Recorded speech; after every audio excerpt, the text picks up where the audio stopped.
Fala galera, muito bem-vindos ao canal Reação Rubro-Negra. Nesse vídeo, novamente estou paramentado aqui de seleção brasileira, porque hoje tivemos o jogo Brasil e Tunísia e nosso Pedro Queixada marcou o dele, né, irmão? Para deixar qualquer rubro-negro cheio de orgulho aí, a participação do nosso atacante entrou e foi letal, fez o dele, né? A Dorival Diola fez o Pedro ter bola. Então, vamos trocar de janela? Título do vídeo, aliás, né? Pedro fez gol pela seleção e eu ficaria muito surpreso se... Olha o que Nilson César falou. Vamos lá. Like no vídeo, se inscreva no canal 321 Lau. E agora falando dessa lista do técnico Tite, claro, né, vai ter alguns jogadores, né, alguns jogadores vão ficar de fora dessa convocação, não dá para convocar todo mundo que o torcedor gostaria. Então alguns jogadores que em tese ou na cabeça de algumas pessoas são bons e podem realmente ser bons, vão precisar ficar de fora para fechar uma lista de alguns nomes. E aí eu te pergunto, Flávio, Nilson, Lian vai responder também, em relação ao Pedro, que hoje teve a chance, jogou ali um pouco mais de 45 minutos, né, entrou logo no intervalo, no início do segundo tempo. O Pedro, na sua visão, Flávio, acho que a gente já comentou até sobre isso, mas vale falar mais um pouquinho. Seria um absurdo, por exemplo, o Pedro não ser convocado para a Copa do Mundo? Muita gente fala que ele pode ser esse cara do diferencial de um momento que o jogo estiver difícil, ali para tentar sair da casinha, seria o cara do... Eu não entendo esse argumento. Caralho, cara. Não, é que o Pedro é um jogador que a seleção brasileira não tem. É um jogador diferente, que pode, de repente, num jogo difícil, ele entrar no ataque pra segurar uma bola, pra fazer um pivô, pra receber a bola e prender a bola no ataque. Caralho, pra que a gente precisa chegar nesse nível? Concorda comigo que se o cara facilita o jogo dessa forma, lança ele desde o início e você não vai precisar lançar ele no segundo tempo pra reverter um resultado, pô. É por isso que ele é titular no Flamengo, joga todos os jogos. E normalmente a gente não fica passando muito perrengue. Porra, eu não entendo esse argumento, cara. O Tite me deixa muito nervoso, cara. Diferencial, não precisando ser de fato um titular, mas um reserva, aquele 12º jogador, por exemplo. O que você pensa sobre isso, sobre o Pedro, que hoje entrou no segundo tempo? Ele vai para a Copa. O Tite já deu indícios disso. Não seria nenhum absurdo se não fosse. Não será o 12º. Ele vai ser o 18º, 19º, 20º. Esse babaca sempre fala isso. É aquela opção bem específica, né? Tem vários jogadores que estão à frente dele, mas é legal, ele tá lá, ele tem essa jogada de cabeça, o atacante de cabeça, o cara que joga dentro da área, né? Que tem esse jogo mais forte dentro da área, dá para jogar tranquilo, dá para estar no grupo, até com 26 jogadores. Não é nenhum absurdo, não acredito que ele vá decidir a Copa do Mundo, mas não tem nenhum problema estar lá, não. Cabe. Isso aí é um espécime daquela raça rara que a gente tem aí, que trabalha na imprensa, que só acompanha o Flamengo quando joga contra clube de São Paulo. Então, ele só viu o Pedro jogar contra clubes de São Paulo, e quando o Flamengo joga, quando não tem nenhum outro time jogando, quando é obrigado a ver. Por exemplo, quando ele está escalado para fazer, pela Jovem Pan, ele assiste eventualmente os jogos, etc. Mas me espanta como esses caras não ficam que nem a gente fica. Porra, o maluco tá jogando muita bola mesmo. Tá há muito tempo já aí. Esses últimos meses todos aí destruindo, fazendo gol pra caralho toda hora. E não tem ninguém no Brasil fazendo o que ele tá fazendo. E o sujeito não se espanta de falar... Não, porra. Como que... Não tem nem como alguém pensar que seria absurdo esse maluco ir pra Copa, pô. Tá jogando muito, fazendo muito gol. E é isso aí, o Tite tem que levar mesmo. E não sei se ele vai ser o 12º jogador, de repente ele vai ser lançado de início. Pode ser que ele fique na reserva também, como uma opção, mas se botar de início também não é absurdo, que é um jogador diferenciado e tal. Mas não, cara, o papo é sempre de depreciar. Deve ser o 18º jogador, de repente, mas não seria absurdo. É um jogador que joga dentro da área de cabeça. Pô, mano, o Pedro joga em qualquer setor do campo. No ataque ele domina as ações, pô. Quantas vezes a gente já não viu, percebeu no jogo e viu o Dorival falar na coletiva? Bom, o adversário nos pressionou na saída de bola, então o Santos lançava a bola na frente com a direção do Pedro. E quantas vezes você não viu? Eu já falei isso várias vezes em vídeo aqui. Pedro é aquele cara chato que faz o pivô como poucos, pivô de futsal, que tem habilidade para jogar com o pé, mas também protege a bola com o braço aberto, mata no peito, deita, joga, taca a bola no chão, toca pro companheiro, passa para receber, protege de novo. Porra, cara, não tem como você depreciar um cara que tem uma característica dessa. Tá de brincadeira. Mesmo quando o Brasil tinha vários centroavantes, Pedro teria chance, teria vez também. Ah, não, mas e se ele jogasse no tempo do Ronaldo? Pô, ele teria chance. Do mesmo jeito que vários outros caras tiveram. Não digo que de repente ele ia tirar o Ronaldo da titularidade. Isso seria absurdo. O Ronaldo é um gênio. O Pedro, pelo que me parece, ainda não posso considerar ele um gênio, né? Até porque é um jogador que não tem tanta idade, 25 anos, ainda tem muita carreira pela frente. O Ronaldo, com 25 anos, já tinha sido o melhor do mundo, já tinha, porra, jogado Copa. Era outro patamar de jogador, outros. Tá na prateleira de Romário e outros gênios. Pedro ainda não tá nessa prateleira, não. Mas do mesmo jeito que na época, no auge aí, que o Brasil tinha Adriano, Ronaldo, até o Romário, etc. Jogadores como o Washington Coração Valente se faziam, Kleber Pereira, vários, Ricardo Oliveira. Todos esses caras tiveram vez. O Pedro também teria. E não via ninguém depreciando esses caras. Por quê? A maioria deles jogava em clube de São Paulo. No grupo, como uma opção a mais do técnico Tite, um jogador alto, um jogador que segura zagueiros dentro da área. O time do Brasil tem muito jogador pelo lado, muito jogador que vem de trás. Então dá para ter um jogador desse com 26, sim, sem nenhum problema. O Pedro, eu não sei se você lembra, mas eu fui o primeiro a informar aqui que ele seria convocado para a seleção. Por quê? Porque o Tite tem um consultor sem pasta, que é um grande amigo meu chamado Muricy Ramalho. E o Muricy me contou essa história que o Tite iria convocar o Pedro. Por que ele convocou o Pedro? Ele convocou o Pedro por quê? Porque Ele já queria. Ele tem muito cara pela beirada. Muito jogador de beirada. Aliás, foi benéfico aparecer, né? Porque a seleção era modorrenta. Sem Rafinha, sem Antony, né? Sem o Vinícius, sem o Rodrigo. Dava sono ver jogo da seleção brasileira. Então, esses jogadores pela beirada apareceram, o time ficou muito forte, mas ele não tem uma opção como o Pedro. O Richarlison, que é uma coisa, uma função semelhante, mas não é a mesma função tática do Pedro, não. O Richarlison é um caso à parte. Eu tô ouvindo ele falar, pô, o Brasil tem muito jogador de beirada, foi benéfico aparecer. Mas por dentro, juro pra vocês, eu tô aqui, vocês viram aí o vídeo, eu tava assim. Mas por dentro eu tava assim, ó. Eu odeio jogador de beirada, cara. Meu Deus. Porque pra mim, todos esses caras que estão jogando na lateral, na beira do campo, como ponta, são jogadores que poderiam ser excelentes laterais esquerdos ou direitos, ou jogadores de tipo segundo atacante, saca? Se você der a esses caras características para ele pisar na área. Por exemplo, o Bruno Henrique é o melhor exemplo. Bruno Henrique jogou como ponta o tempo todo. Era o jogador famoso, jogador de beirada, correndo pelo lado esquerdo, cortando para dentro, chutando. Quantos gols a gente não viu o Bruno Henrique fazer pelo Santos fazendo isso? Beleza, jogando pela ponta, etc. Chegou no Flamengo, montou uma dupla com o Gabriel, que também é um outro cara que não era jogador de grande área. A dupla sensacional, mano. Porra.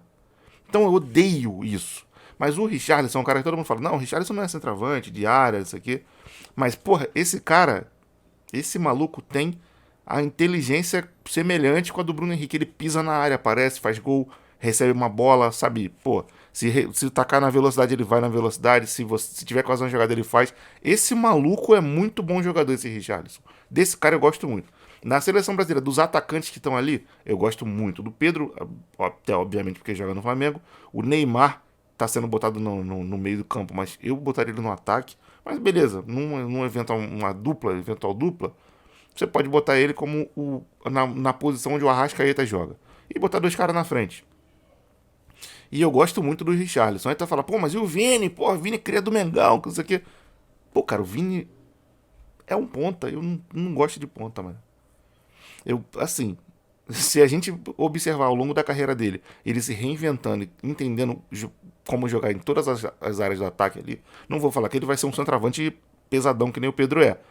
Mas, porra, um cara como o Gabriel faz também, que tem essa característica de pisar na área, ser o cara referência e tal, mas também jogar pelo lado, saca? Saindo da área, participando das ações ofensivas e tal.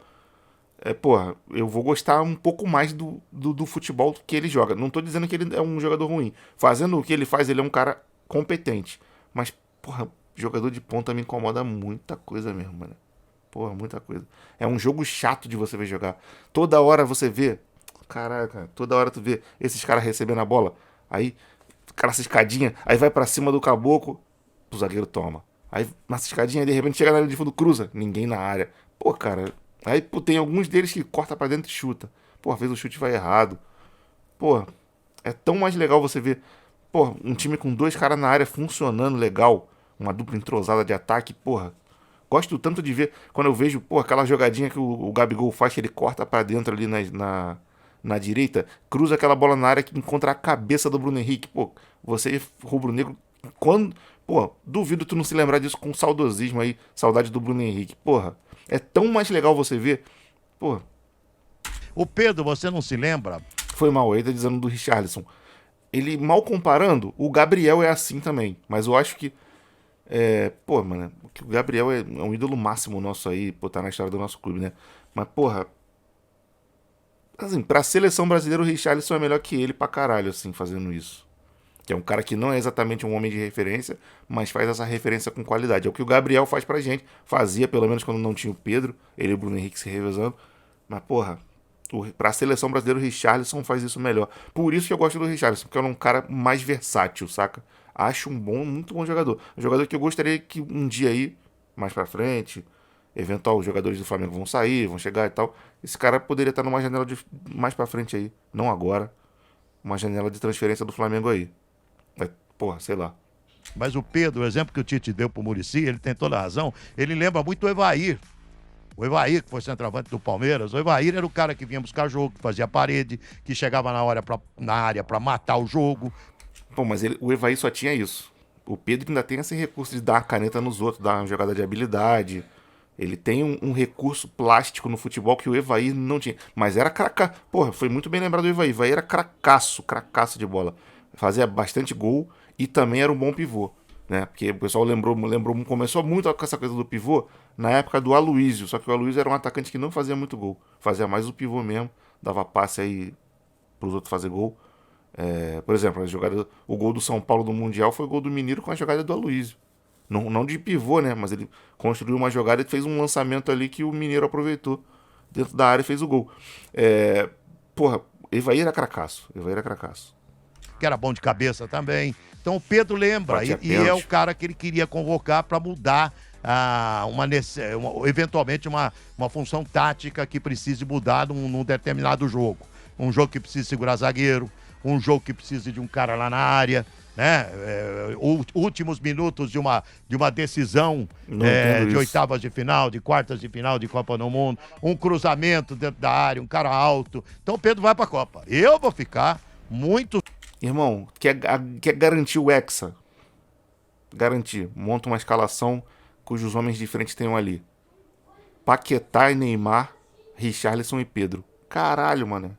Máquina de fazer gol. Dorival Diola fez o Pedro ter bola. Richarlison, que tá também fazendo gols aí, é um bom jogador. Neymar ali como meia mais avançado, junto com o Paquetá, um pouco mais atrás, construindo mais o jogo. Porra, o resto pode completar com quem você quiser. Esse quarteto é o Hexa garantido. Aí tu fala, pô, mas e o Vini? Pô, esse tipo de jogador, aí sim, pra mim, porque é o tipo do jogador que não é goleador, saca, mano?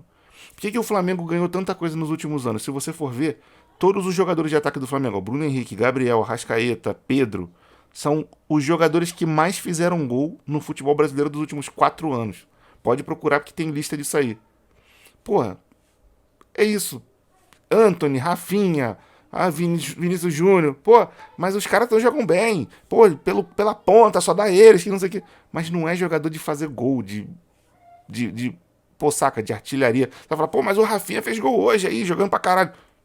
Ok, mano, mas não é o normal. Não é o normal esses jogadores de ponta estarem toda hora marcando. Acontece, mas não é o normal. O normal é esses caras construírem para um outro centroavante, eventualmente fazer os gols deles, participar com jogada, compor defendendo. Saca? Esse tipo de jogador sim é pra você mudar um...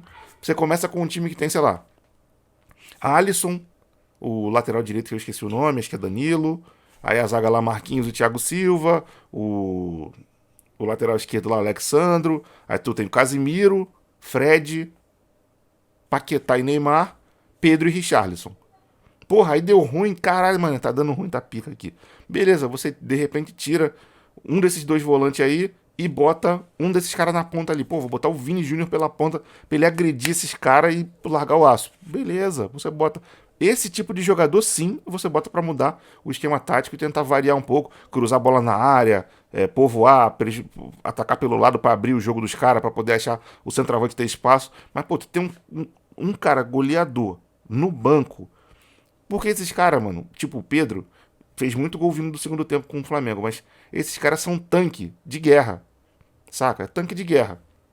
Estão ali pra tancar, não sei o quê. Muitas vezes esses caras participam mais de jogar abrindo espaço pra um outro cara marcar do que propriamente até marcando. Então, cara, não faz sentido nenhum pra mim você deixar o Pedro no banco como uma opção pra mudar o esquema tático e de repente segurar o zagueiro e abrir a marcação e lá e botar em campo uns caras de velocidade pelo lado. Não faz sentido algum pra mim isso daí, entendeu? Eu não consigo conceber esses caras.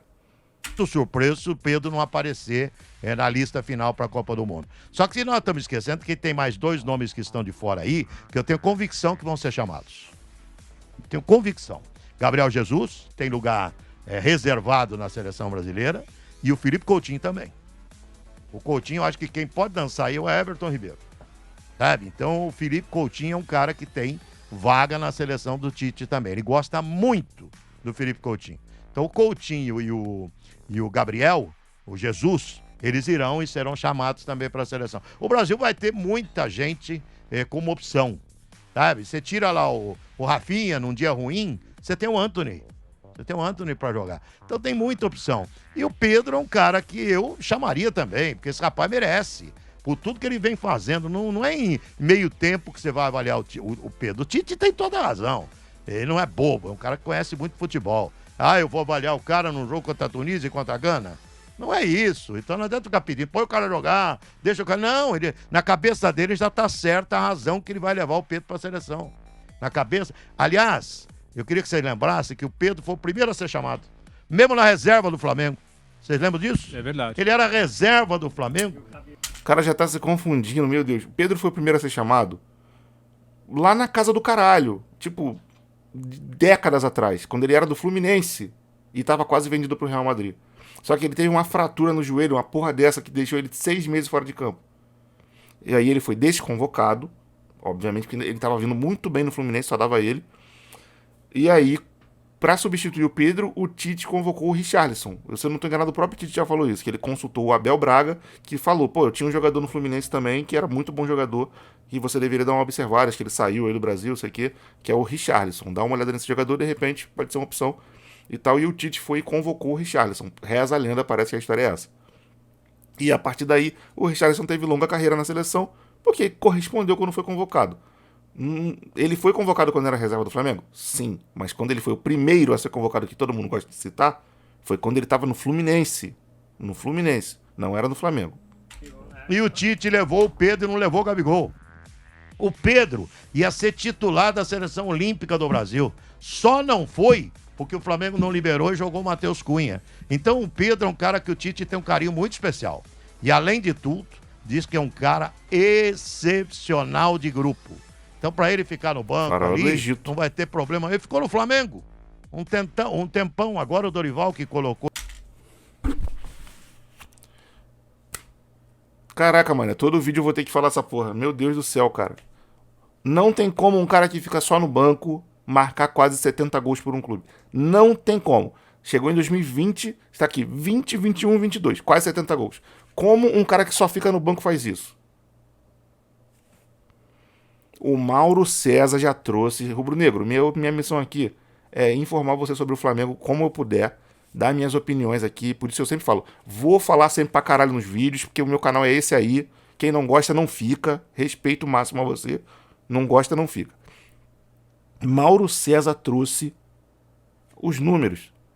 Até esse ano, até o meio desse ano, em Campeonato Brasileiro, minutagem, Gabriel e Pedro era muito parecido. Por quê? O Gabriel fica muito suspenso, Pedro joga várias partidas, jogava porque o Gabriel estava suspenso. Gabriel ia convocado, Pedro jogava quando o Gabriel estava convocado. E várias vezes o treinador lançava os dois juntos, os três juntos quando tinha o Bruno Henrique. Então, cara, e várias vezes ele vinha do banco também, entrando no meio tempo, entrando faltando meia hora, entrando faltando só 10 minutos, variava. E o cara correspondia, irmão. Então não tem essa de que o Pedro não jogava. Meu Deus do céu, cara. Sabe o que isso me parece? O Tite meteu essa na entrevista. Não, eu gostaria tanto de convocar o Pedro, mas ele não tinha sequência, e dadadã, e dadadã. Parece que um dia ele falou, caralho, mané, eu convoquei o Pedro, né? Porra, ele fraturou, mané.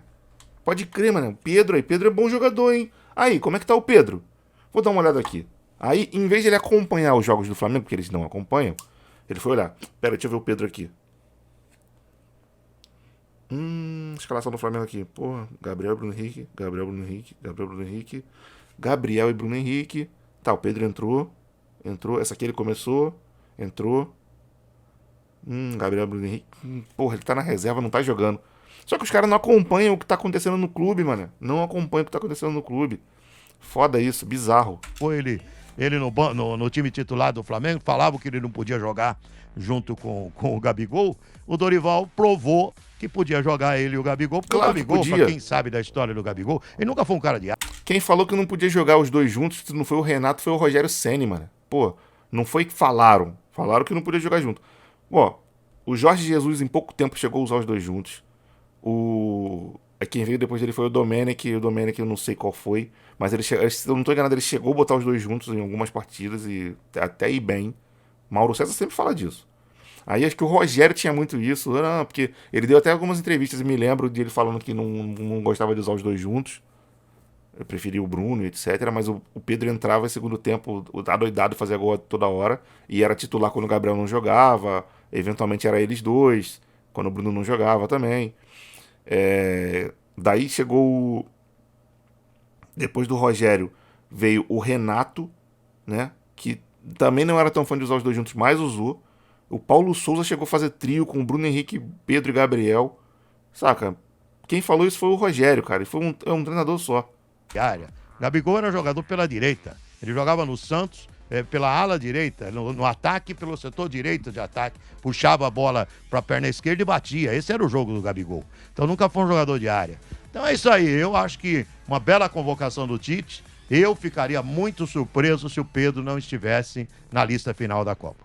E um outro ponto dessa seleção brasileira com o técnico Tite, que vem sendo bastante elogiado, é a questão do Neymar. Hoje, a seleção brasileira, como até o Nilson falou, não depende de só um jogador, não tem aquela Neymar dependência, tem muitos jogadores que podem decidir. Uma outra coisa só que eu queria complementar. Claro que depende, pô. O Neymar é o único gênio que tem ali. O único gênio. Gênio é o Neymar. Jogador do nível que a seleção brasileira sempre teve, Neymar. Os outros caras são de médio pra bom. Tem vários bons, alguns médios, porque não tem outras opções. Mas fora de série extra classe absurdo, absoluto, é o Neymar. Então existe uma dependência. Se o Neymar não jogar determinada partida, o time sente. Mas o time é bom, médio pra bom, então não tem muito como, não tem o que fazer. Paquetá é um jogador muito bom, tem o Vinícius, é um jogador muito bom. Assim, é médio pro bom ali. O cara é bom. Mas o Neymar não é muito bom, o Neymar é foda, absurdo. Tá rápido. Queria complementar o Tite. Sabe por quê? Porque técnico, às vezes, é arrogante. E o cara não quer consultar ninguém. Não, o Tite tá ligando para várias pessoas e consultando gente certa. No Muricy, por exemplo, ele foi 3 convites pro Muricy. A terceira, o Tite foi no apartamento do Muricy. Para tentar demover o Muricy da ideia de continuar no São Paulo e estar na Copa do Mundo com ele. O Muricy, aquele jeitão dele, agradeceu o Tite, mas falou que tinha um compromisso com o São Paulo, tinha um contrato assinado e não ia abandonar o contrato. E mais uma vez, eu se fosse ele, teria ido. Eu falei isso pra ele. A semana passada, numa live que eu fiz com ele, falei, Muricy, com todo o respeito que eu tenho por você é um cara que merece estar numa Copa. Merece estar numa Copa. Então, mas ele não foi. Mas o Tite continua consultando muita gente que ele acha que entende de bola. Cara que conhece de bola, que entende de futebol, ele tá ligando e consultando. Isso é humildade, rapaz. Eu tô torcendo muito pra ele ganhar a Copa do Mundo, de verdade, pelo comportamento que ele vem tendo no comando técnico da seleção brasileira. Detalhe importante trazido aí pelo Nilson, realmente. Vai conseguindo, né, o técnico Tite fazer essa parede, né? Essa ponte, melhor dizendo, né? Essa ponte com outras pessoas experientes do futebol. Bom, o vídeo foi esse aí, né? Eu repito, eu não consigo entender como que você convoca um cara como o Pedro pra ser opção pra mudar um jogo sendo que é um cara que marca gols, é um cara que tem presença. Hoje, na partida de hoje, ele teve, sei lá, meio tempo pra jogar e algumas bolas foram nele, né? Porque uma coisa que eu tava reparando, mano, seleção é muito diferente de clube mesmo. Porque os caras estão ali, porra, sei lá, o Vinícius fez uma jogadinha pela ponta, cortou pra dentro e deu um tapa colocado com o Pedro entrando na área. Se ele dá um cruzamento, era fatal. E o Pedro até ficou sinalizando pra ele, falou, pô, caralho, tá me vendo aqui não, pelo amor de Deus. Só que o cara quer cortar pra dentro, quer chutar e quer marcar o gol dele pra poder carimbar o passaporte. Não, tá maluco? Vou tocar pra ninguém, pô, quero fazer o gol. Quem tava tocando, distribuindo bola, ficou felizão quando o Pedro fez o gol. Quando os outros caras fez o gol foi o Neymar, porque o Neymar sabe que ele vai. Mas os outros caras que ainda estão mais ou menos na incerteza, mesmo os que a galera cota muito, pô, os caras são uma fome de monstro, mano. Torci muito pro Tite colocar o Everton Ribeiro nessa partida, ele infelizmente não colocou, porque o Everton ia deitar umas bolinhas pro Pedro fazer. Os caras jogam juntos, são parceiro. Se o Pedro marca gol com o passe do Everton, chance de agradar o treinador. Mas, porra, uma fome do caralho. Mas as chances que ele teve, uma cabeçada que o goleiro defendeu e uma bola que veio picada, não foi nenhum passe, veio uma bola picada, ele blau, chutou sem chance pro goleiro. E gol, e Dorival Diola fez o Pedro ter bola na rede do rival toda hora. Então é isso aí. Então deixa no comentário de vocês aí o que vocês acham a respeito disso. Se concorda com o que eu falei, se concorda com a galera aí que é bacana levar o Pedro pra ser opção. Eu não acho que tinha que ser opção, tinha que ser titular. E o Brasil jogar num esquema parecido com o do Flamengo, com o Richarlison e o Pedro como atacantes, o Neymar vindo de trás, na faixa que faz o Arrascaeta ali, faz ali de repente um pouquinho mais do lado esquerdo, mas o meio ali atrás dos atacantes e pisando na área pra marcar, pra dar passe, etc. Mas bom, enfim, comente o que você achou desse vídeo aí. Vamos trocar de janela. Lembrando de te pedir pra se inscrever no canal, não pedi no começo do vídeo, fui direto ao assunto, né? Se inscreva no canal, acione o sininho, deixa o like, comente como eu já pedi, mas nem que seja pra dizer de que cidade, que estado você é. E é isso aí, vou ficando por aqui, grande abraço pra todo mundo, fique todo mundo na paz e fui.